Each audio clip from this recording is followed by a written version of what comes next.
This is Dune Talk, a DuneNewsNet.com production. Join us now for the latest Dune news, reactions, and lively discussions. Hey all, happy you're joining us on this week's Dune Talk for a scene-by-scene breakdown of Dune Part 2, Official Trailer 2. If you're tuning in for the first time, know that this is the official show of DuneNewsNet.com. Here we cover everything Dune, whether it's on the page or on the screen. Last show, we shared reactions and discussed highlights from the second trailer, and now we're excited to dive deeper into its revelations. This is Marcus Gabriel, your editor at DuneNewsNet.com, and I'm here with four connoisseurs of Dune and cinema. Hey everybody, glad to be back. Really excited about doing this full spoiler episode with the guys. I think we're going to delve into some areas that we haven't been able to do before just because we don't ever want to spoil this story for the newbies, but it's going to be exciting to do it today. Here once again, thanks everyone for tuning in and the support on the recent videos. Definitely excited to dive into trailer 2 with full spoilers and hear everyone's insights, especially being the less educated of the Dune crew here. Thank you all for coming and excited to dive into it. Thanks for having me back for another deep dive into the trailer. Excited to sort of pick apart the trailer and see what clues we can find and go spoiler-tastic on this trailer. Hey everyone, Simon here. Mark said spoiler-tastic. I can't wait until we start our deep dive and really break down this trailer. Hopefully people have read the book. If not, like, subscribe, and come back. And we're going to get into some serious stuff. Dune Movie News. So as mentioned, today we're going in-depth into the footage of the official trailer 2, and there will be spoilers if you haven't read the original novel or watched its previous adaptations. The trailer opens with a shot of the twin moons of Arrakis, partially eclipsing its sun. The smaller moon to the lower left is called Muad'Dib by the Fremen, after the little desert mouse that we saw several times in part 1. And this is also the name that Paul chooses to be known as publicly among the Fremen. We haven't seen how that will be handled in the film. However, in the book, his naming takes place soon after the fight with Jamis, when Jessica and himself are accepted into Fremen society. And this isn't just a beautiful shot. The hue of the sun here connects with the colors we're seeing in other parts of the trailer. Like, remember in the first film, we didn't see as much of the, like, this orangey color, but here we are seeing some orange-filled fight scenes that we'll get into. We've also talked about an eclipse, and I'm expecting that there will be some sort of natural phenomena going on. And the Fremen will see that as a sign, and that's also going to connect to something that we're going to discuss later. So the eclipse are a big part of Dune, and it was, I know I've said this before, but it's not a mystery why Denis used Pink Floyd's Eclipse in the first trailer that we ever got for part 1. So remember that song, people, because that's going to be very crucial as the story moves forward. Yeah, definitely agree with your assessment there, Marcus. I think that's an interesting thing to key on. I think we've talked about that. I think after the first trailer, we had some speculation. So that would be very cool if that is how they implement some of the color and some of the symbolism around Paul, for example. We have the parallel to part 1, where we see Paul, he takes off his gloves and then he's touching the sands again with his bare hands.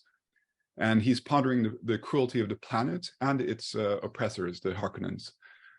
And on cue, we see a gunship laying down heavy fire on the side of what appears to be location of one of the sieges. This will likely be one of the Harkonnen attacks as they seek to brutally suppress the Fremen who are rebelling against their rule. We again see the shots of Raban and the Baron. The former is looking at the latter, who would be floating up with his suspensors. This appears to be connected to the next shot, where we see the massive scale of the Harkonnen forces who are occupying the planet. The only other time it would make sense for the Baron to be on Arrakis would be really towards the end of the movie. So that's why I'm seeing that this scene should be taking place early in the movie. Some type of formal ceremony where the Baron is re-awarding the governorship of Arrakis to Raban. And there's certainly a gravitas to Raban's look that would support that. We see Paul talking to Chani and other Fremen, acknowledging that they've suffered under the Harkonnen rule for many decades, because the Harkonnens had been occupying Arrakis for many decades before the Atreides arrived. But then he also shares that House Atreides House Harkonnen feud has gone back far longer than that. Paul Timothy Chalamet mentions centuries, but it's actually millennia, we know. The result is shown in the next several shots, where all of the Atreides, or almost all of them, have been massacred. We see that the shots of the Harkonnens burning piles of bodies, and this takes place probably soon after the assault on Arrakis that we saw in the first film. The grief and pain from the death of his father is still fresh within Paul. Not much time has passed here. We again see the painting of Leto before the trailer cuts to his mother, Lady Jessica, who is still very much alive. With the painting, I don't know if anyone else has really mentioned or touched on this just yet. I've seen this trailer so many times now, and there is there's a portrait of Duke Leto, I think even in the first trailer, that they show on fire. It's one of the kind of symbols of their fall. And that portrait, it's very, regal. It's probably something that they did on Caladan before they came to Arrakis, of course. And it's interesting because in this trailer, there is this portrait of Duke Leto, but the first 2 dozen times I watched the trailer, I was like, okay, it's the same painting or portrait, but it's actually not.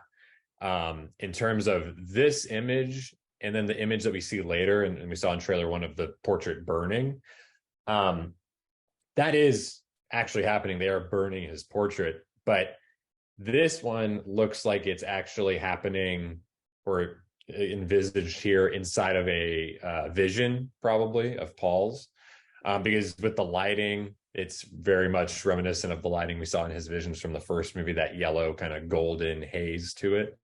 And even the framing is different. The background is different. It looks kind of like I'm not even sure what would be the proper term, but like these religious kind of portraits or looks very Catholic, like almost a Catholic design of Mother Mary or something. Yeah, absolutely. Yeah, these depictions of religious figures, and there's the light behind him, the rays of kind of like the sun, and he looks very, kind of perfect in the way that he's presented. And also it's kind of leaning like on this wall, or maybe like some sort of like stone wall. And I'm wondering, this seems like it could be a hint towards some things in Dune Messiah that we could potentially see, maybe including certain vestiges of Duke Leto himself that I won't necessarily go into. But I think that could be, I like that we're seeing some of this already, because it is continuing to build that legend and that kind of aura around the Atreides, and harkens back even to the tent scene from part 1, where he talks about, the shrine of my father's skull, there's an army. And I think that I just love those things when it talks about visions and prophecy and things like that. I think that's really fun. And this just is like a blink and you'll miss it moment, but I think it is fun to kind of touch on that more specifically. And that does, let us know that there are going to be at least one, but probably multiple vision sequences in this. So I'm looking forward to seeing more of what they hint at for the future in this one. At the 21-second mark, we see Jessica telling Paul that his father didn't believe in revenge. And that is a big part of who Duke Leto Atreides was. He was very much the pacifist. And what I love is next we get that weird low orange, like Johnny said, very 1984 Lynch-ish color. And then we just see Jessica just beat up a saddle car. But what's amazing is, first, your father didn't believe in revenge, and then she goes completely crazy on him. So showing the opposite of the two parents. But what's great is, I don't know who cut this trailer, but as soon as she hits him, we see Chani's hand and we hear a boom. As someone that edits this show, if you're watching the visuals, I thought that was just beyond amazing. Then we get the shot of what looks like a bunch of Fremen coming in and sliding into maybe behind an ornithopter or something. Paul talking about fighting together. And I feel like that could be early on in the movie where Paul's like, hey, we have a big threat. They're the Harkonnens. I know about them. And kind of give the whole, I don't want to say his battle cry because that'll be later on in the video, but kind of his telling the troops like, hey, We got to fight these guys, and I know how we can take them down. Then probably one of Garen's least favorite shots ever in Dune history, an ornithopter blowing up Paul and Chani working together with a bazooka, which I don't remember any of that ever in the book. Has there ever been mention of them working with such big, heavy weapons as a bazooka? There is a mention of different projectile weapons as opposed to handheld, swords and things. So there's sort of this, Frank Herbert's just using this broad category of projectile weapons, but I don't remember anything being a bazooka-like weapon. Do you, Marcus? I mean, in the book, like Frank Herbert didn't go into detail in a lot of these battles. There was a lot of guerrilla warfare going on, but it was happened off screen. Yeah, and in the Lynch film as well, the Fremen had like the chest-mounted cannons or something that they used to take out carryalls and stuff like that. But again, I don't think it's specifically mentioned in the book. Yeah, let's not talk about the Lynch and weapons and Fremens. What do All right. Then we get a couple of shots of Paul and Chani working together, which I love. Like I think I said this, or one of us said it. We see the romantic part of it, their love working together also, and creating the Paul and Chani team. Like I've always imagined them going on adventures and destroying stuff, very much like this. Then we get the studio logos, what looks like a siege that Johnny mentioned in the last podcast. So I'm not going to talk more about it. Go back, listen to that podcast or watch it, because Johnny brought up some very interesting points about this shot. And then probably one of my favorite shots, and I feel like this is very early on in the movie, when you see a couple of Fremens talking to Paul and saying, "You're not welcome," because, he's the outsider. He's not from Arrakis. And I just love how Chalamet kind of gives me the same energy as Peter O'Toole a little bit in Lawrence of Arabia right here. Maybe it's just how his hood's placed, but overall, once again, it's telling us a little bit about the story from the beginning of the trailer. Hey, Harkonnens are bad. I can help you. And then we see the evolution of Paul also in this trailer.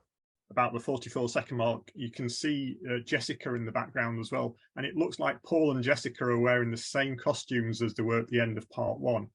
And we know that part 2 picks up right, it's a continuation. So it's possible that this is either the very first scene or Paul and Jessica entering the siege for the first time. That would be my guess based on the costumes. Paul, after the fight with Jamis, like he and Jessica have been, I guess, accepted into Fremen society, but that doesn't mean that all the Fremen accept them. So you're seeing already here that there's some resistance, and we know that resistance continues years later. Like there are even like at certain points, some of the Fremen are trying to challenge Paul, and there are even scenes in the books we know that Chani has to fight Fremen to the death so that they don't take up Paul's time. Yes, so moving right along to kind of this next chunk of the trailer, we get another bright orange quick shot here of, I'm just loving the textures and the color and the kind of framing of this shot. It's really brief, and there's kind of this rack focus. You have these, Simon, I know you mentioned earlier Sardaukar. I think it's Harkonnen soldiers based on the armor and their costumes. They're very pretty much exactly the same, maybe very similar to the ones we saw in the opening of part 1 when they were out protecting the Harvester. But yeah, I'm really curious to see the sequence, but I love the framing, and they're coming over the top of the dune, and then it racks focus to this other thing at the bottom, which we can't really see or tell what it is. And then we get a cool shot of it again. It's kind of similar to the opening of part 1. It's Chani kind of perched on this dune, and she's in her full kind of uniform there. And then we have Paul, who's also hiding next to her and rolling over, and she's telling him to be quiet. So again, where is this in the film? What's the context? It's hard to say, but it does seem like both of those two characters plus Lady Jessica are going to be, at least whether this is real, a dream, a vision, whatever it may be, they are fighting these Harkonnen soldiers out on the dunes. And then we cut also, it includes this comment, this kind of quote from Chani, where she says, I won't be fighting for him. I'm fighting for my people. So bringing in more of, and this is a consistent thread throughout the trailer, but this feeling of almost like tension or maybe some friction, at least on a surface level, that she's projecting between being responsible for and being true to the Fremen, but also her feelings that she's going to develop for Paul. And I'm curious to see, Chani seems to be a lot more active as a character in this adaptation versus the book. So very curious to see how that's going to affect her relationships with some of these other characters and how that could be different from the novel. But she does seem to be pretty angry. She's not yelling, but she does seem to be pretty, intense about whoever she's talking to. So we have that. And then there's also the quick cut. We saw this in the first trailer, but it's just Paul fighting, looks like a couple of the Harkonnen soldiers with a sword, which looks pretty cool. And the action, I think, is going to be improved upon from the first movie. And then we get the scene right out of the book. I know you all, especially from the 1984 film, probably really have a admiration for this scene, but basically we have a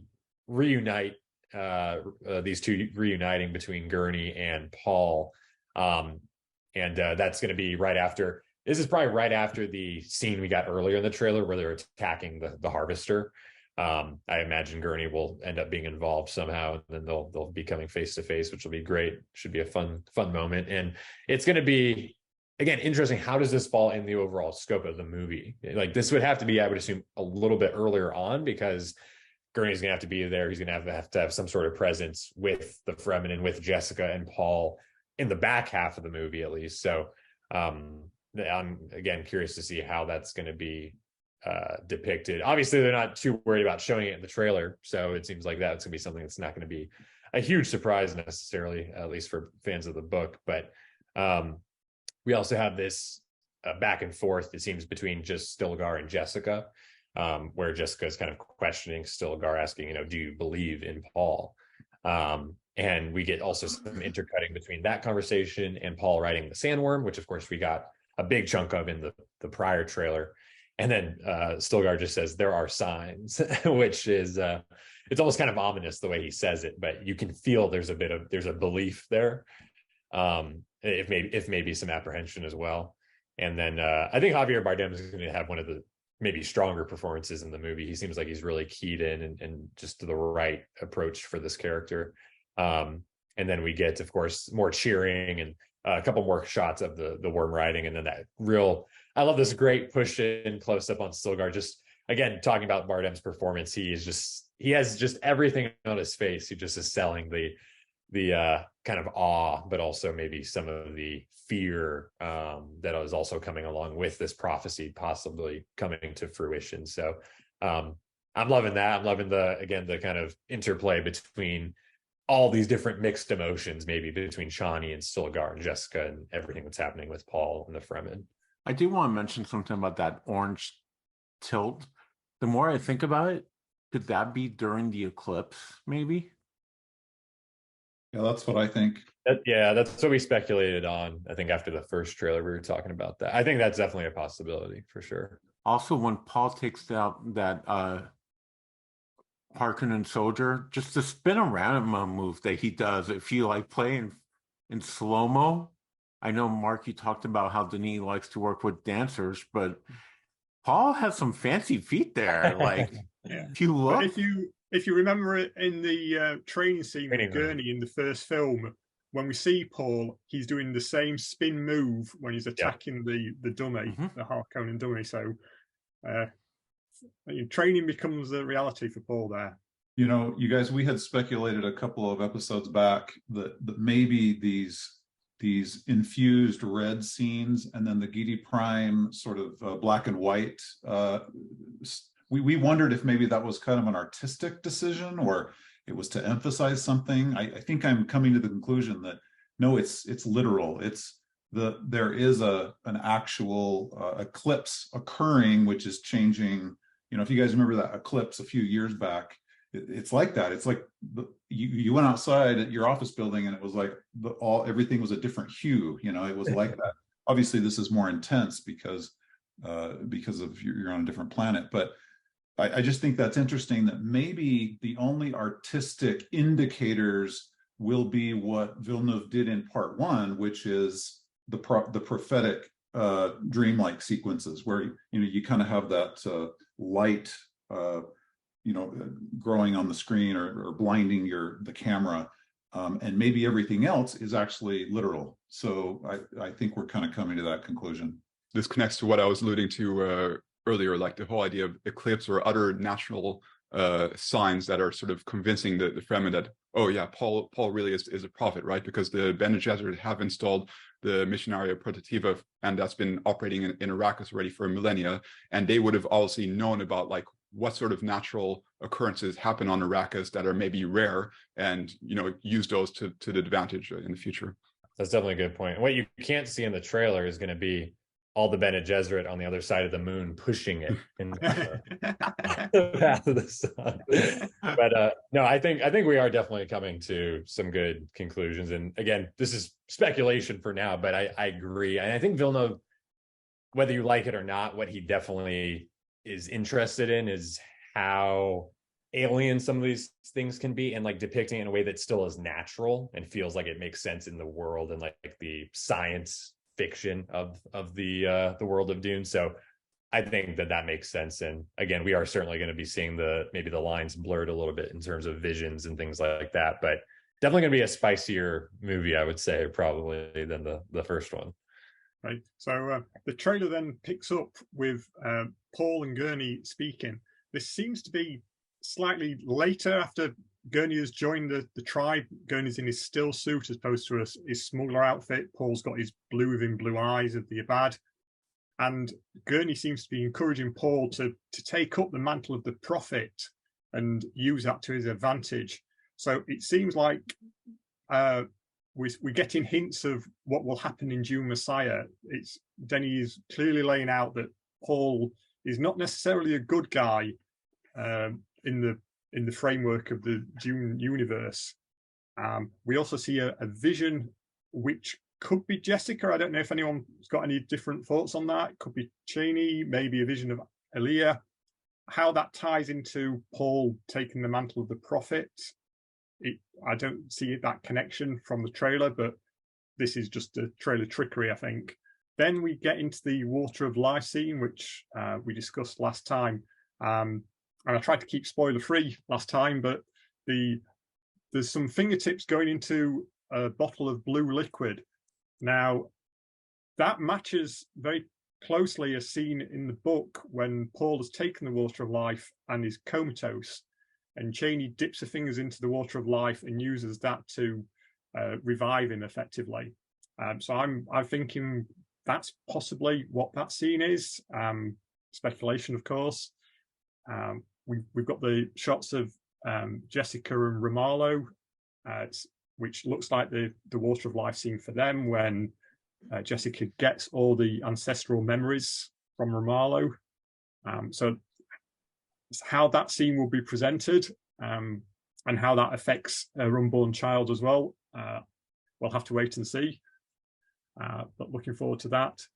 We then get a shot of Paul running up Dune, Chani, who's looking out at something. And I think that relates to a shot elsewhere in the trailer of where the Ornithopters have destroyed a siege. And we know from the book that Chani has a son with Paul. So if the film is faithful to that, and there's a blue headscarf, which I'm sure we'll talk about later on, which seems to indicate it is, I think that this is Chani and Paul seeing the aftermath of that and, realizing what that means for Leto II the First. A very quick shot of the Emperor and Paul holding his crysknife. This is a different crysknife than we saw in the previous one. There's different designs on it. So he's got his own crysknife now. He's not borrowing Chani's again. Conspiracy theory alert. If you look at this shot, on the right-hand side, we can see the Emperor and various people. The left-hand side, between Paul's legs, is completely black. Now, that could just be the lighting of the scene, or perhaps that they are blacking out some characters on that side of the shot. Who knows? But certainly when the film comes out, I'll be paying attention to what's on the left-hand side of the screen. Mark, Mark, I've seen that scene a million times, especially when I was grabbing freeze frames, and I was like, why can't we see that other scene? I mean, that left-hand side, and I was thinking, oh, it might be just the light, like you said, but I think they're blocking something out. Maybe. It will be. It's Hey, Marvel's known to do that, so why can't Denis do it, right? Yeah, it just doesn't look balanced. I mean, you study that shot and you see lighting on the Emperor and all the people standing alongside him, and then there's just this block or almost a pyramid of black. That doesn't work in the shot for my eyes.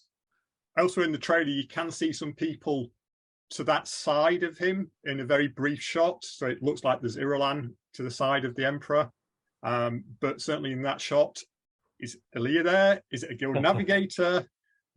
Who knows what could be there? I like that. I had not thought about that.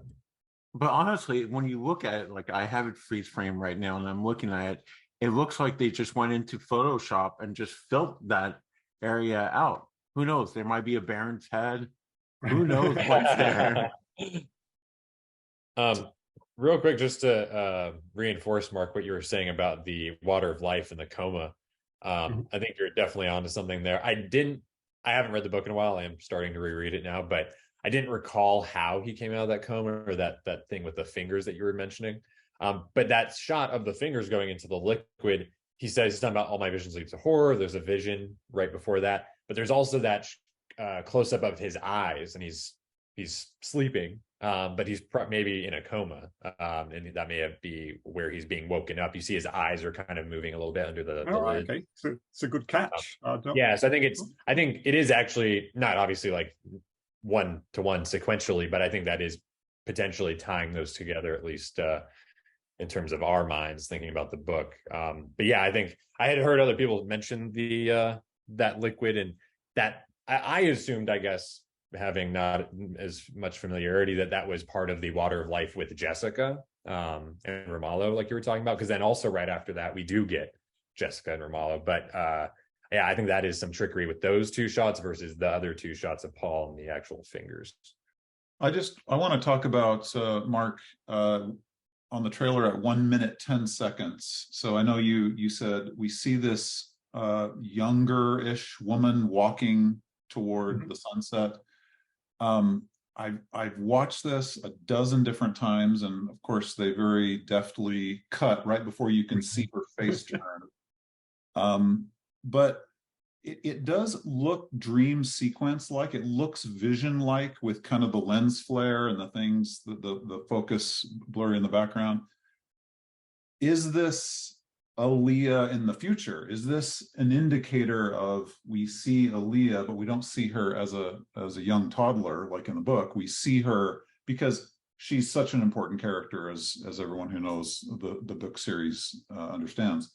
So, and then again, I thought, well, wait a minute, is that possibly Jessica's? I always look at the gait and the way people walk, and I try and match it to the actor. And is it Rebecca Ferguson? I don't think so. Like I don't see it, but you get so little time to study that. So I guess I want to believe it's Aaliyah, and it's just an older Aaliyah, or just a little bit older. But would that make sense? I don't know. Yeah, I do think I hadn't really thought about the close up, like the profile, side shot that we get. The hair and the side of the face does look like Rebecca Ferguson. In terms of like shape and everything, but and even kind of the skin tone, you can kind of tell a little bit. But who knows? I mean, again, that could be trickery, or that could be, Rebecca Ferguson almost as like a stand-in for her daughter, in the future or something like that. I mean, there's so many different possibilities. One thing I wasn't sure about, because I've only read the first two books, so I don't know where things go from there. Would it make any sense at all? Would it be possible that this could also be maybe further down the line, like Paul's daughter potentially? Would that be something that would make any sense? Because also just the fact that it's out in the desert, like in this completely barren land. I don't know. Yeah, if that's, I mean, again, symbolic versus what's real, but Yeah, there's definitely multiple, conclusions that I think you could try to draw from that. It would, but I would say if they were going to do that, they would use more of a male presence for Leto the second, without going into full spoilers for that. That's I'm fair. still thinking, like Mark, I think you, the one I mentioned on the last show, it could be part of Jessica's water of life vision. That's true. What I'm curious about is right after that shot, like the profile shot that gets cut off at 1:11, what is that weird little thing at the bottom? Is that just a lens flare, or are they trying to like blur something out? It looks really weird that it would be there because the shot looks beautiful without it, and that gold tilt right there, the bottom is just very interesting to me. Did they get J.J. Abrams to direct any scenes? Do we know? Right? It's a total J.J. scene. But I'm going to go with Jessica's vision. Maybe once she starts her, I don't want to say coma per se, but coma-ish part of her journey, or maybe once she's starting to wake up. I don't think it's Aaliyah as much as I want to be saying, hey guys, I told you Aaliyah's in the trailer. Listen to the last episode, people, if you haven't. I do put on my tinfoil hat for that quite a bit. But I think it's Jessica, and I agree with you, Garin. I've been trying to look, is it Rebecca Ferguson? Is it the way she walks? Could it be Rebecca Ferguson being Aaliyah later and showing, like, who knows? November 4th, get it here. Come on, hurry up. I like how when we have these discussions, I kind of change my mind. I think the way Denis is approaching this story, he's making sure that you don't have to have read the book 9 times like we have, right? You can come into this and not be confused. Villeneuve is not even he's not even introducing all the names, of roles and groups of people, and like he's making it so that it's not confusing, right? So it's sort of like Occam's razor. It's like he's gonna make it simple. He's not gonna confuse them. So I'm gonna go with this shot that we're talking about at 1:11. I'm gonna go with that is the water of life transformation of Jessica, because to confuse people with, wait, is that some daughter of the future? Is that? I don't think Villeneuve's going to do that. I think he's going to be gentle with the audience, and he's going to be crystal clear about Alia is this little person over here and kind of freaky, and he's not going to sort of cross lines and confuse people. I like Simon's idea that it is that water of life and Jessica in her mind, what she's seeing or experiencing. I think that makes actually a lot of sense. So that's, and again, that ties right into the water of life couple shots that we do see in the trailer. So right. And before we go to the next segment, so going to that shot of Paul holding the knife at 1:21. So to be clear here, like the knife has blood in it. So this is after Paul has killed Feyd. And as we touched on last time, we see the Emperor, he's completely defeated here. His last potential hope was that Feyd would kill Paul and get rid of the problem immediately. But now the Emperor, like the curtain has fallen. There's nothing else he can do. He's lost all his power. Well, unless there's a certain count who pops up. It's my turn. So I get to talk about something that I had read the book many, many times, and I just did not understand this important indicator or symbol of something in Fremen society. So at 1 minute 23 seconds, we see Chani talking to Paul, and she has a blue hairband, and it's not just a stylistic choice that Zendaya made. It actually is what's called the Zenhoni scarf, and it's worn by a married or associated, sometimes it's not marriage, but a man and a woman who are together, I guess in this case, and it indicates that she has borne a son. So this may be, well, clearly this is after Leto II has been born, and this is a really interesting part of the story. I've often wondered, why did Frank Herbert bring this Leto second baby that is the offspring of Paul and Chani into this story? Because this poor little character has such a brief life, right?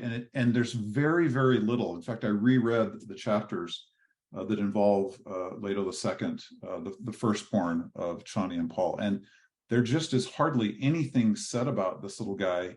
And he is killed at Sietch Tabor on a raid by the Harkonnens. And I'm going to go with whoever earlier said there's a shot, maybe it was you, Mark, where Chani's walking over the ridge of the dunes and Paul's coming up behind her, and perhaps she's witnessing this very attack that ends up perhaps being the one where Leto II is killed as a baby. I also just think if maybe this helps us to understand Paul's evolution as he's becoming the Kwisatz Haderach, to see he has to deal with, there's nothing more frightening to me as a father than losing my child, right?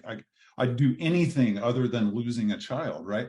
Well, so Frank Herbert introduces this experience right out of the gate in this sort of part of the movie we're going to see, where he has to deal with the grief of losing this little baby, his firstborn, who is named after Duke Leto. So again, this is part of the story. Villeneuve is including the elements that are so essential to those of us that are fans. And I really appreciate the fact that he's doing that. He's not going too far afield in introducing,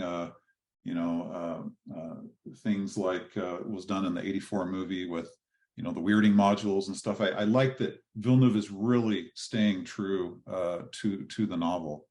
Garin, going back to your point about the firstborn, I think it's supposed to help Paul's arc into, I don't want to say madness, but drive him even more angry against the Harkonnens, and maybe not help Chani understand who they are, but even have Chani feel anger. And it's supposed to like make us feel horrible and feel bad for Paul and Chani and what's going on, and really not become pro Harkonnen at any time. I think it's a crucial thing, and I'm super happy that we even get a little hint at it, because I hate saying it, but I want to see that scene.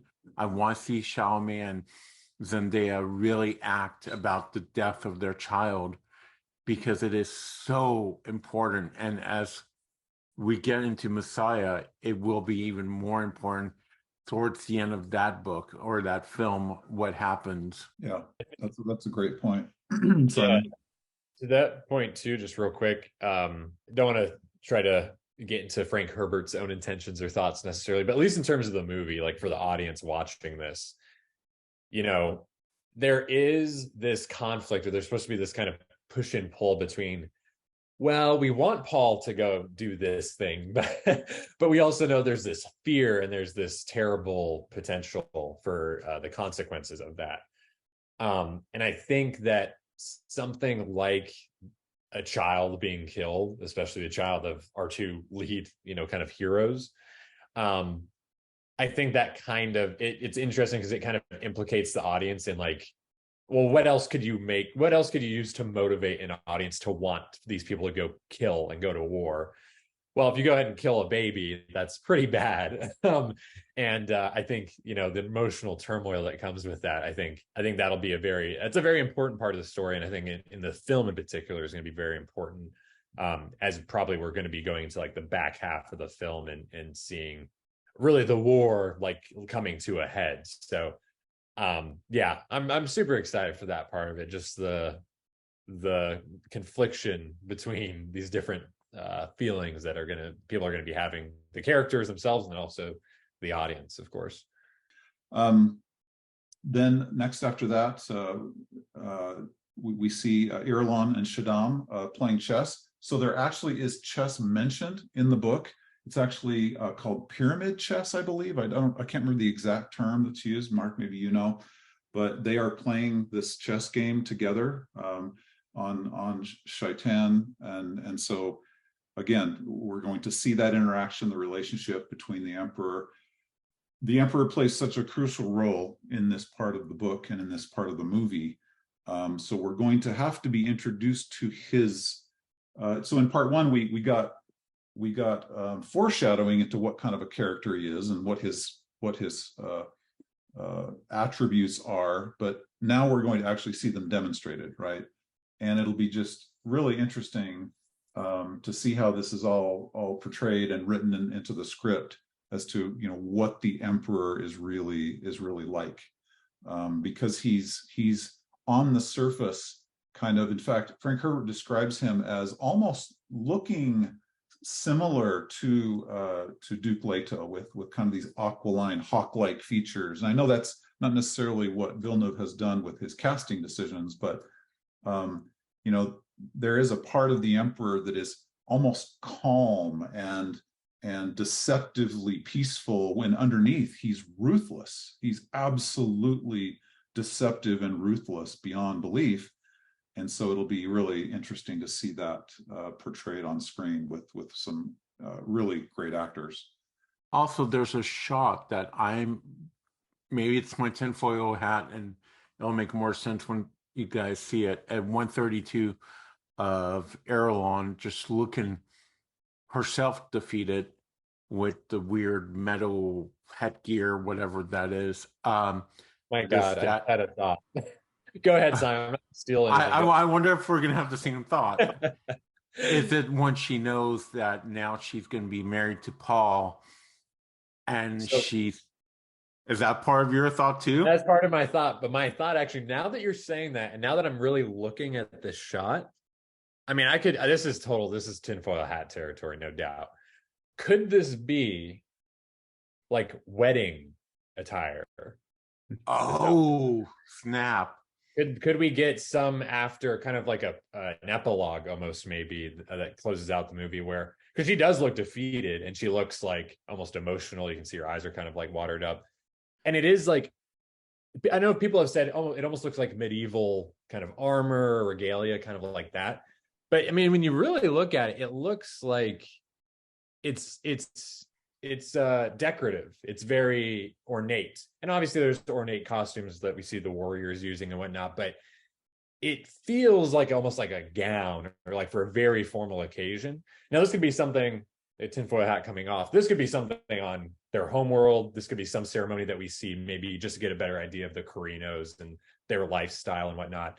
But even the background, I mean, the Italian set that we saw, it was stone, and it was kind of brutalist in some ways.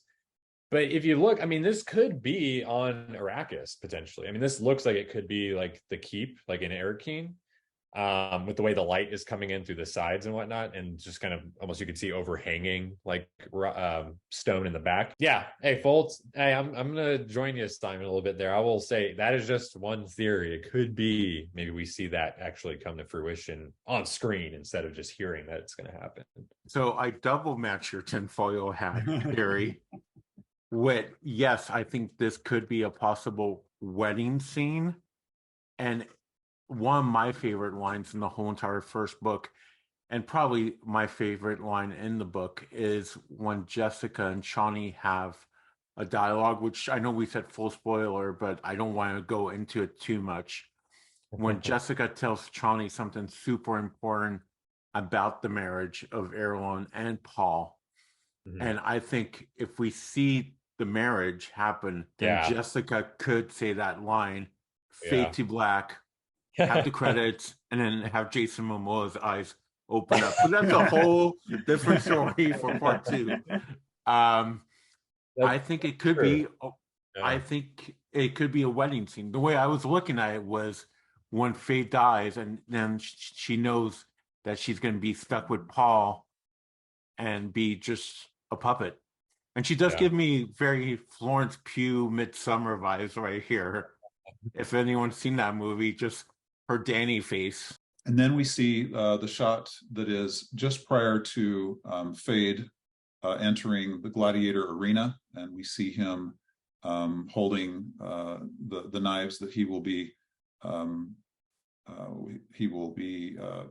using in that battle. I guess I did miss one shot where the Emperor says, "Deal with this prophet," and we see kind of an image panning back of Paul. Maybe those actual words are in Frank Herbert's novel, but whether they are or not, it's going to have to be very clear that in the Emperor's mind, Paul, at first he doesn't even know who this Muad'Dib character is. In fact, he's asking the Baron, "Who's this Muad'Dib guy?" And the Baron's lying to him, saying, "Oh, he's just some fanatic. He's just some crazy, Fremen." And at some point in the movie, at least in Villeneuve's script, he's going to reveal, no, this is a prophet. This is someone who is a part of this prophetic legend. And then the Emperor is going to say, "Deal with this prophet, get rid of him. I need him out of the picture." So I don't know exactly when this is going to come into the script of this adaptation, but that's obviously an important part of the story.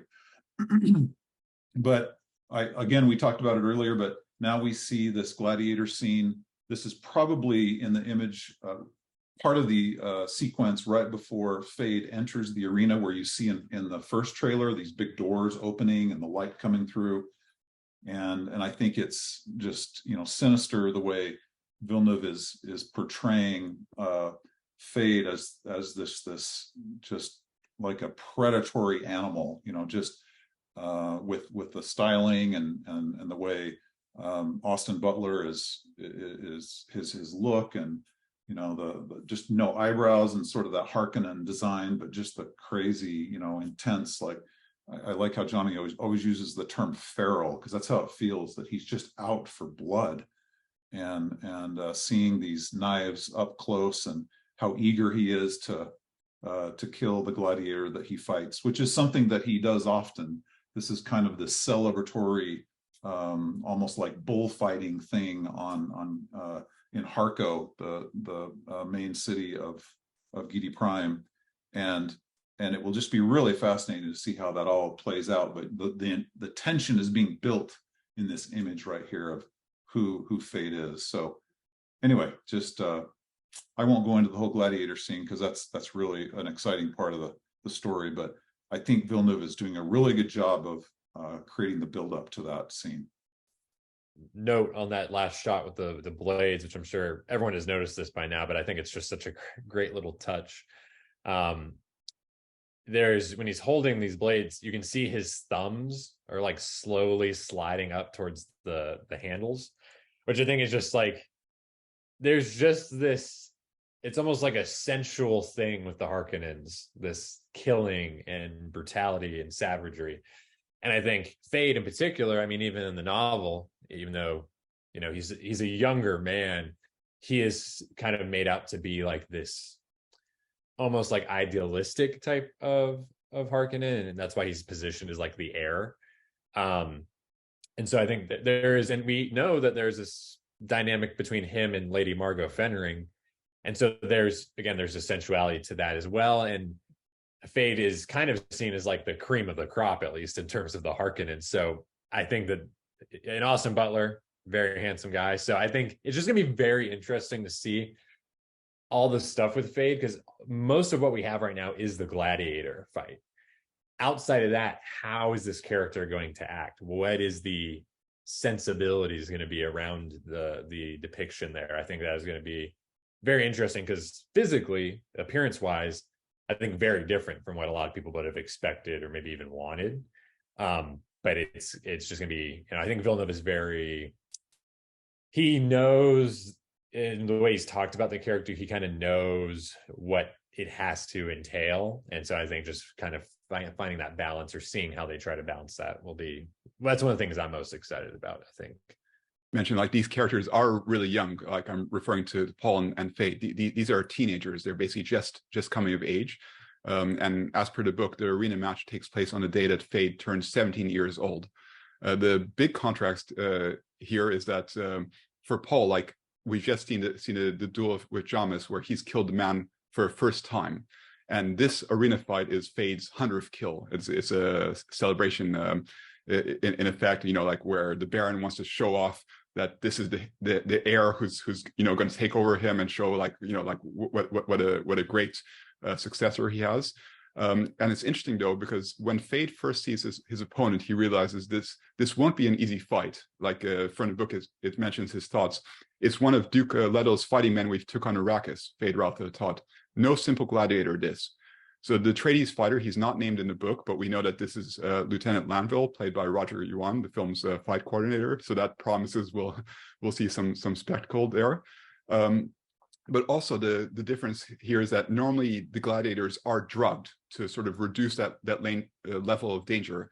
However, that's not the case here. So in the book, we know that this is part of the plan of Tufir, but it's not only his plan, but Tufir has been captured by the Harkonnens. We've seen like one glimpse of him, and he's now their mentat, and he's basically encouraging Feyd to fight the gladiator with in a fair fight in a way that so that he can be a hero, and the person who's failed to treat the gladiator properly will be killed, and then he can get his own man into place. So there's a lot of power struggles going on there. So just the simple fight, there's so much happening outside of there. So it's really interesting moment. So I think it's going to be spectacle in terms of action and what we realize is going on between the characters who are observing. We didn't see Lady Margot in this trailer, but she plays an important role.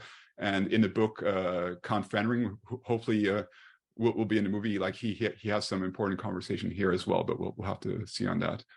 Okay, then we have the scene at 149 where we see Paul. He's holding the signet ring, the ducal signet ring of House Atreides. He's reflecting on his father, Duke Leto, and we see again the painting burning, and then we have the scene with the Emperor saying how your father was a weak man, and as mentioned last time, the Emperor and Leto, they knew each other. Like they were distant cousins. They had that relationship, and tying back to like some of the foreshadowing in the first movie, the Emperor is a very jealous man. So while the Emperor, he's basically the ruler of a million worlds in name, like he has checks and balances on his power, right? He has to contend with the guild, with the Choam. He has to like manage the Landsraad. So he doesn't have as much power as he would want to. Meanwhile, you have Leto, who has just one planet under his control, Caladan, yet he commands so much respect from his peers in the Landsraad.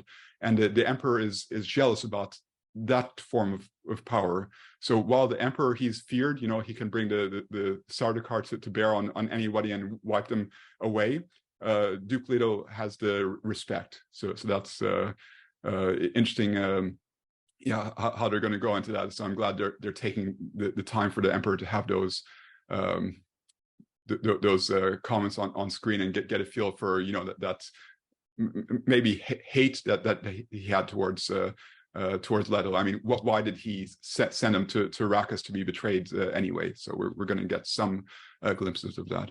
Okay, so I'd like to once again, I talked about this last time, but just this awesome scene of a whole group of different Thopters. I identified last time that one of them is unique. I haven't seen that one before, kind of right in the middle of the screen there. So my speculation is that this is an attack on a siege. I don't know exactly which one. My theory is that this is an attack on a siege by the Harkonnen, and that possibly, I guess it's possible, this could be Siege Tabor, and this is where baby Leto II dies, possibly. It could just be, since this is going to be a whole epic war movie, maybe this is just one of many attacks. But it's just, really, we're going to see probably, I hope, a lot of this kind of action. And again, this is a battle to the point that Rabban is left to his own devices. He's basically been left to maintain and fight against the Fremen without additional reinforcements. And so if that's the case, then the Harkonnen are going to get really desperate. They're going to use every method possible. But the Fremen are they're fighting for their lives and their families, that their homeland, right? So they're going to be responding with equal force. So it'll be really fun just to see, you know, this battle back and forth. Then at the 2-minute mark, we see, which again in the book, the way Raban dies is literally just a little side comment. Obviously, Villeneuve's not going to do that. And what I'm excited about what he's doing is we're going to see, and we speculated about this. I think everyone on this show speculated that we would see a duel between Raban and Gurney, and it's pretty clear to me we're going to get it. And even the way Gurney kind of enters this shot where Raban says, "Look who's back from the dead." Raban assumed and was sure that Gurney was killed in the original assault on Arrakeen, but he's back, and so we're going to see this duel. And you know, Raban doesn't win, and it'll be just cool to see how Villeneuve writes that out, to see how that's going to play out. How do they fight? Gurney is, it's said in the book a few times that he's one of the greatest warriors and strategists in the universe. So to see him fight Raban, who is formidable in his own right, I think is just super cool and dramatic to see. Then we have a shot of Paul talking to Chani, and I'm trying to determine, he's emotional, and he's saying, "I will do what must be done." And I've tried to kind of speculate what part of the story is this. Hopefully you guys have some better ideas than I do, but you know, I don't know if this is maybe possibly he's grieving over the loss of Leto too, his son. I don't know if maybe he's grieving over just the situation that the Atreides are in. I'm not sure. I hope you guys have some better ideas, but he is saying, "I will do what has to happen." And then we see this really interesting scene, which is so beautifully shot. You're looking down on this enormous crowd of what I believe are Fremen, and you see someone kind of walking through, and everyone's kind of getting out of the way of this person. And then it moves in, and it's Paul. And what I really love about this outfit that Paul has on is, it really, to me, and we've speculated about this before, but I'm going to go into full spoiler mode here. It really starts to be reminiscent of God Emperor of Dune to me. Like just the cowl and the way he looks could almost be referring to much later in the story. I don't think Villeneuve is trying to introduce that to people, like I said, with him keeping it simple. I think that's too far out, but that's what it kind of was reminiscent to me of, is kind of indicating of not only the power and the omniscience that he is becoming aware of and fully realizing, but it also kind of, for a guy who knows all the books by Frank Herbert really well, it sort of hints at things to the future. And he says, we gave them something to hope for. And then this is the conversation that he's having with Lady Jessica, and we can talk a little bit more about that. But yeah, so I don't know, what does Paul mean by "I will do what must be done"? I'd like to know your thoughts. So Garin, that shot that you're talking about, the God Emperor shot, I actually get more Dune Messiah vibes, like the preacher vibe. Oh, yeah. And also the shot right before, if you zoom in close enough, you can see Aaliyah with all those Fremens. No, but Right, what Simon, he's saying, right. I'm telling you, she's right there. Like, Right there. I see her, yeah. zoom in close enough and you can see it. Yeah, the little microscopic dot. I think what he's saying, what must be done, could be very much after the death of Leto II, or it's just Paul saying, "No, I have these visions, and it must be done, no matter good or bad. What I'm visioning, I have to do this. There's no other alternate version, or else we lose completely. We die. The Harkonnens take over, and we're extinct. Yeah, it's a tough one because you can't really see Paul's eye, so you can't really judge how far along he is. But Chani hasn't got the blue headscarf on, which is perhaps an indicator. But yeah, I think this is perhaps earlier on in their relationship, and Paul is just out for vengeance and trying to stop his terrible purpose. And then this shot that is kind of a mirror image of Chani fighting Sardaukar with the Emperor's tent in the background. So this is going to be near the end of the story, end of the movie is my guess.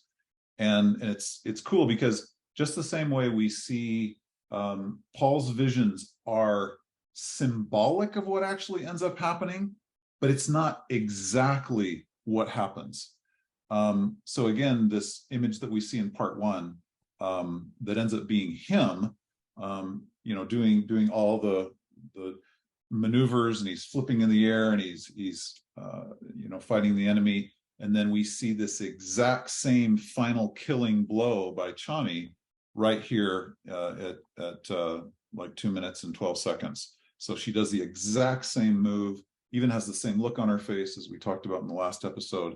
So that's the prophetic vision that he was seeing in part one, not necessarily him necessarily, but actually seeing now it was Chani that was doing that move. And to me, this is symbolic of the power and the strength of the Fremen and Atreides in defeating the Sardaukar and the Emperor. So I love that nuance. And if you look at Chani's arm in that scene as well, you can see she's got the blue scarf actually tied around her arm, because obviously you couldn't see it on her head. So it's obviously that blue scarf is obviously very important to Chani if she's wearing it into battle. Wow, you have a good eye, Mark. Wow. I was just going to say that. How do we see that?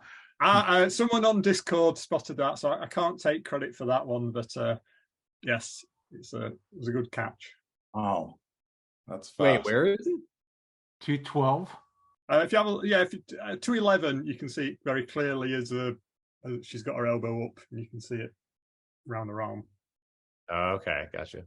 Oh wow, yeah. Hey, there you go. Oh yeah, it's gonna be I'm oh man, the last hour of this movie is just gonna kill me probably. if it lives up to expectations. Oh, actually at 2 minutes 10 seconds, as she's turned facing away from the camera, her right arm, you can see it clearly. I wonder if the action figures can come with Simon's mind goes first. I'm sure you can mod it very easily. But after that shot, we've got Paul and Chani talking on top of the sand dune, and Paul says he'll love her as long as he breathes, which just sounded a little bit clunky to me. As long as I breathe, I don't know, but it didn't really hit for me, that one. And then there's a shot of Chani in an outfit we've not seen before, with very much a big collar.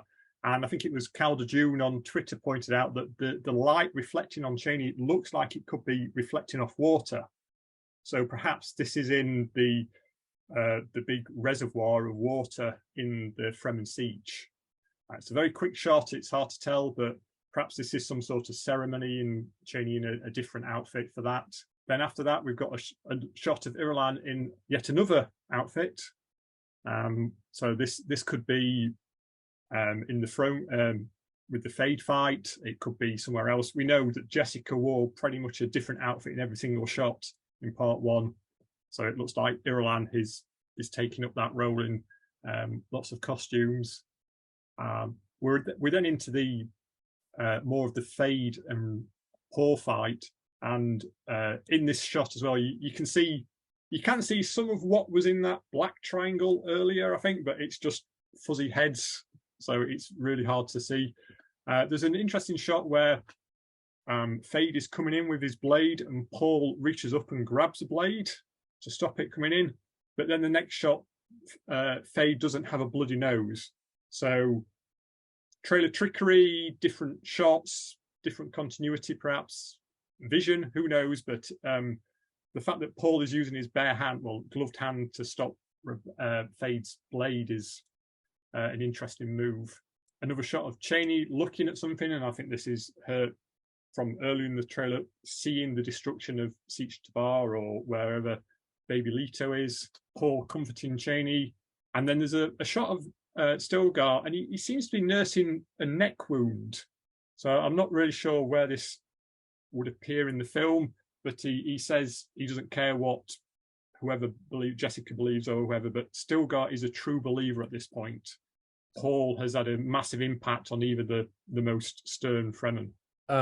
Real quick, sorry to interrupt, but it just it came to my mind because I've also been wondering where this shot could lie and what could be going on here. I wonder if maybe, I don't know if there's anything like this in the book, so one of you will have to probably correct me, but I wonder if he maybe survives that attack on the siege, or is like injured in an attack like that, where they then, meet up with him afterwards, because he's not even wearing a still suit here, if you notice. Mm-hmm. He's wearing like more casual attire, like you saw what he was wearing when he was talking to Jessica in the siege earlier. So I'm wondering, with all the dirt on him and the blood coming, if that's something where he is present in one of these, raids, and is, he gets bombed and is like crawling out of here and speaking to someone. I actually know this for a fact. It's his audition to play Vincent Van Gogh. He just cut off his ear at that point. No, but it is a really interesting shot, and I think, Johnny, you might be onto something. It might be after an attack. Yeah, especially with how, he's fervently kind of defending Paul, so it seems like he may have some people to answer to about what's been going on. Right after that, though, we do get there's that scene of Paul on the cliff, which we basically got, a chunk of in the prior trailer of him walking up. And again, where does this fall in some of the other scenes that we've talked about with him talking to Jessica and that sort of thing? I'm curious because everyone's gathered out here and he's walking out. So, what is the context there? Again, maybe the better book readers among me will have a better answer. But we also get that really cool shot of, right after there, Stilgar raising his knife, and he looks completely, fervent and totally radicalized by Paul and whatever speech he just delivered in the siege. And others are kind of rising up, behind him. And then, of course, one of the most truly epic shots in the trailer right after that. And one of the, best shots of a worm, really, that I think we've gotten, overall, even though it is kind of out of the focus here. We have a figure. We'll presume it's Paul Atreides for the purpose of the discussion today, but someone is walking towards the camera, and it's not really clear when this could be said or what the context is. Is it real? Is it a vision? Is this during the battle? Is this another part where worms are being involved? But it really, really cool shot of the worm popping up there, and the way it's framed, again, is amazing. But also we get a quick shot right after that, some more action. This time looks to be like it's connected to the raid scene that we saw earlier on in the trailer, with Paul and Chani. Now, my question, what I can't figure out, and obviously this is trailer trickery perhaps, but they're so far away from the harvester, and they're like falling, it looks like. I don't know if they're falling like over the dune after climbing like away from it or running away, or if they're like being dropped out of the sky or something. But yeah, it's just interesting because they seem like a mile away almost from where the harvester is, how the distance seems. But the effects are looking awesome already. There's months to go, but everything's looking in good order. And we have the speech, of course, while this is all going on, we're getting the speech where we hear Muad'Dib, I think for the first time, period, like out of the two films so far. Paul's giving that speech probably in the siege that we saw Stilgar standing up in a moment ago. And then there's this quick zoom in shot. It looks like a Harkonnen like transporter or something, and Rabban is looks worse for wear. I don't know if this is maybe he's realizing that Paul is alive, or if this is maybe connected to that harvester attack perhaps. But I thought that was an interesting kind of expression there from Bautista. And then we have a big long shot of the siege that we saw earlier during Paul's speech. And again, I could go on all day about this shot, but I think it's just the design, the way that they decided to light it, the sense of scale. It's really spectacular and gives you a real sense of the Fremen population. Quick insert of the ring on his hand, and then Duke of Arrakis. Again, he loves his titles. He's really giving himself a lot of nicknames here. But raising his knife for everyone to see, and then Duke of Arrakis. Interesting shot here of basically it's hard to tell exactly maybe who is walking here. It looks like it might be Paul towards Chani and some of these other Fremen fighters. This is after the big final battle, and they're in the palace or the keep. And Chani does not look happy about whatever's going on. It's perhaps maybe right before Paul fights Feyd, and maybe she doesn't want, that duel to happen. She's nervous about that. Or maybe it's even after the fight, and we found out that, Paul's gonna have to marry Irulan. Sorry, Chani. But something definitely is getting to her there. And then I love, Villeneuve loves his kind of symbols and his gestures and things like that. And we get this quick shot of the pounding on the chest that Jamis did when he was fighting Paul in part 1. We get that reflected here, and it connects to the shot in the line we got in the first trailer where he says, may thy knife chip and shatter, just like Jamis said to him. So I like that they're tying it back again to part 1, but also to Jamis, who, Jamis will teach you the ways of the desert and all these things. And again, just the kind of double meanings and whatnot. I think that's all great, and I'm sure we'll be seeing more of that. Yeah, just to talk about Chani's look. If you watch, she looks like she's giving someone the stink eye, and based on the geography of the set, that's wrapping around, and that would be to the left of Shaddam, which is where I think Irulan would be standing in that setup. So I think Paul is saying, sorry, but I've got to marry her, and she's looking straight at Irulan and is not happy. Drama. And then we finally get some explosions. I can't tell if this is part of Arrakeen or just where the Fremen are still. And then we get the infamous shot of Paul saying, "Long live the fighters." I'm not going to even try pronouncing it in Fremen because I will mess it up. And I've heard people saying that it's not accurate to the book, to the way he says in the book. Mark, can you confirm that to us? No one seems to have come up with a pronunciation of what he's actually saying, but it doesn't seem, Arabic speakers have said it's not what the Arabic Long Live the Fighters is. So perhaps it's trailer trickery, or they've changed the Fremen language, which I know that the language creator said he didn't believe that Arabic would survive into the far future, which English did and Chinese did, but apparently Arabic didn't. So a lot of unhappy people with that. But again, it could be trailer trickery, so we'll wait and see. It could be, but it's full Paul Mordid in its glorious way. And if you look at the next shot, we see a bunch of Fremens. And we also, I think we talked about this in the first trailer. I don't remember, but if you look closely, there is a new Atreides flag in the back waving. So it goes back to the vision that Paul had. Then we see what we talked about in the last episode, the full, I like to call this the Braveheart scene, when they're going into full battle, and there is one lonely Fremen that is leading that. Is it Stilgard? Is it, Chani? Is it even Paul himself? Or is it Gurney? Who knows? We'll find out soon enough.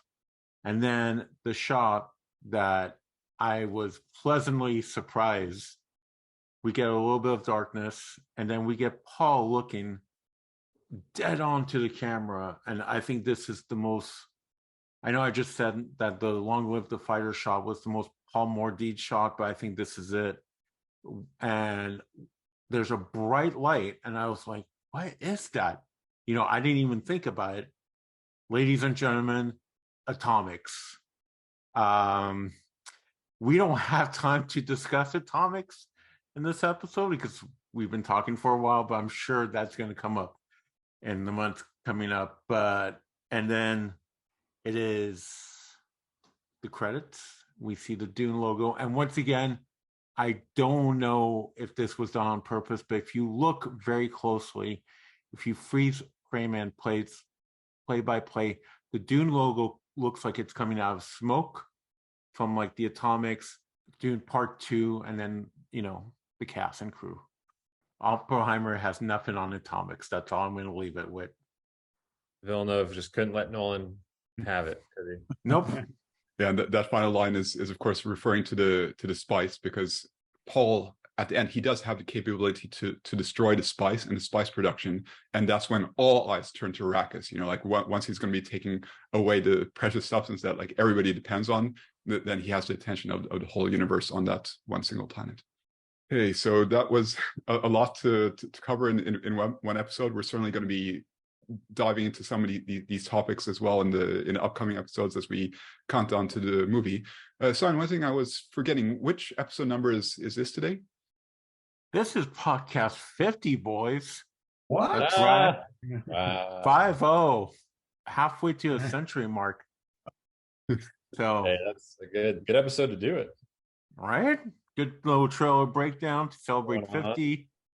Wasn't done purposely, but thank you, Warner Brothers, for putting this out a couple of weeks ago. And we've been, I just want to say thank you to everyone that likes, subscribes on YouTube, on any podcast feed. I love the interactions, especially on the YouTube page. I love people's comments. Everyone that was saying I was crazy for that being Irulan. I mean, Alia last week, you're wrong. I can tell you where you can buy a tinfoil hat. Amazon probably has some, but thank you everyone that's been supporting us since the beginning. Yeah, thanks for having me on again. It's been a blast as usual, an atomic blast. You can sorry, I got my coat. You can find me on all the socials. Just search for DuneInfo. I'm even trying out the new threads, so hit me up over there. And yeah, great to see you all. Yes, thank you, Mark, again for joining us. Always great to have you on. And like Simon was saying, thank you to everyone that's been supporting the show, whether it's your first episode or your 50th. I have had just such a great time, on this journey. I mean, it's hard to believe part 2 is not that far away now, and we were talking before part 1 came out. So yeah, it's been a great time. And Johnny Sobchak here again. You can find me on social media at Johnny Sobchak, and I am looking forward to, whenever the next episode is, stay tuned, and we'll be going all the way to the release of part, which is, look at what day it is. I can't remember what month it is half the time, but we're almost, it's July, November's not that far off. So stay tuned. Yeah. Thanks for joining us, Mark. Always appreciate your keen eye to notice things that I didn't notice. So appreciate all your insights. This is Garin. You can find me on Twitter at Dune Companion. Just really appreciate all the support. I love reading through your comments and your insights and ideas that people leave with us. Really appreciate the interaction and support. Yeah, I just want to say thanks to all the people who have been supporting us. Thanks to the whole community. Yeah, it really has been 2 years since we kicked off on Dune Talk, and even more since we started Dune Newsnet. It's been a epic ride, and we have really big plans. But yeah, for now, look forward to the upcoming episodes as we count down to Dune Part 2 on November 3rd. This was Marcus Gabriel, and you can find me at Marcus Writing. See you all next time. We hope you've enjoyed Dune Talk. Remember to like, subscribe, and turn on notifications so you know when the next episode drops. Stay tuned to DuneNewsNet.com and add us to your social feeds. Be the first to hear breaking news and reviews.